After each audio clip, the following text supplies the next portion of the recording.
काय राज काय करू आला इथे? करावं काय नाही बसलो होतो. बर 4 इंची गाडी घेतली म्हणे. हा 4 इंची गाडी घेतली ना. परवडती गाडी तुला? हा परवडती गाडी. आणि परवडण्यापेक्षा महत्वाचं काय माहिती का, प्रदूषण. तुझ्याकडे पेट्रोलची गाडी असं नाही ना? अरे माझ्याकडे पेट्रोलची गाडी. मग बावट आहेस तू. तुमचं काही समाजाप्रती कर्तव्य आहे का नाही रे? त्या पेट्रोलच्या गाड्याने किती प्रदूषण होतं तुला माहीत आहे का नाही काही? म्हणून मी एक निर्णय घेतला, जाऊ दे ती पेट्रोलची गाडी तिकडं. पहिलं म्हणलं आपलं ते इलेक्ट्रिक व्हेकल घ्या. प्रदूषण नाही काय नाही, एकदम पैशाला पण परवडते ना राव. बरोबर आहे तुझं. बरं चला आता जाऊ का?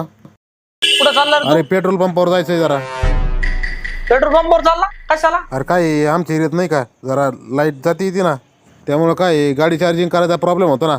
मग मी काय केलं, एक जनरेटर घेतलं, त्यालाच पेट्रोल आणायला चाललोय आता. काय येडं आहे का रे? याला एखादी चहाची किटली फेकून मार रे.